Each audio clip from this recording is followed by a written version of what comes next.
Welcome to step one of the loan process. So it's my goal throughout this entire training to teach you all about the different things to expect through the home buying process. And step one is super crucial.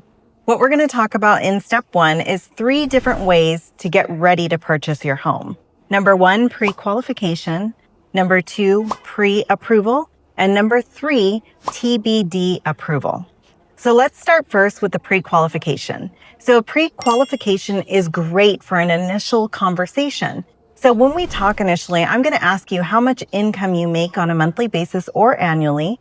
I'm going to ask you what all your monthly expenses are.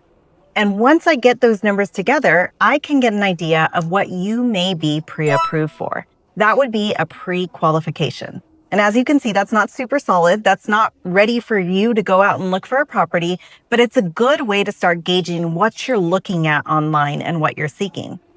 Number 2 is pre-approval. So this is the one that's most commonly used by most lenders and most commonly used by first-time home buyers, move-up buyers, investors. Everyone uses the pre-approval. What we do during the pre-approval process is we're going to ask for all of your income documentation. This is going to vary from person to person depending on how you're paid.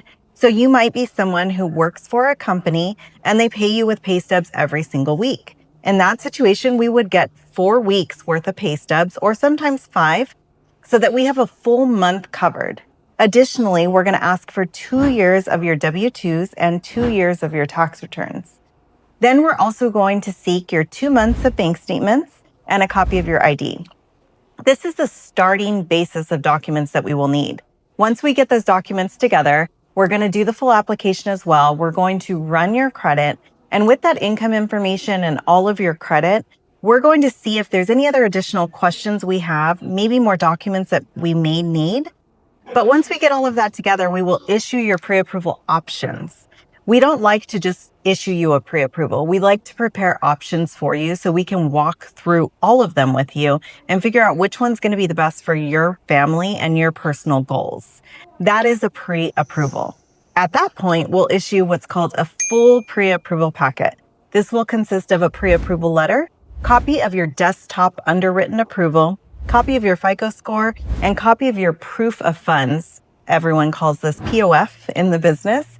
And this is so you have a solid packet put together when you go out there looking for properties. So that all sounds sufficient, right? Everyone says, well, why do I need a TBD underwritten approval then? When would we use these? We don't use these with every single borrower.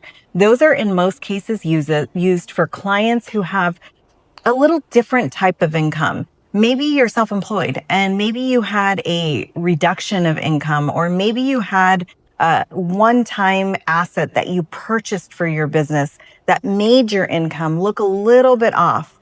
In those scenarios, or maybe you're someone that works for a company and you took some time off for whatever reason.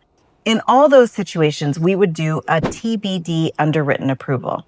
TBD stands for to be determined property. And what we do is we actually go one step further after the pre-approval. We take everything that we've received, that we've reviewed, and we will submit this into the underwriter for them to cross all of the T's, dot all of the I's, and basically validate our work.